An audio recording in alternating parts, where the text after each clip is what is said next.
baştan itibaren oynadı. İki takıma da başarılar.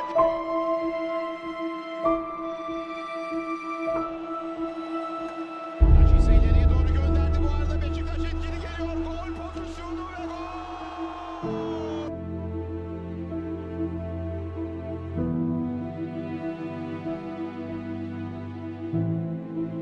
Immobile topun üzerine geliyor. Immobile. Beşiktaş 3-0 yaptı.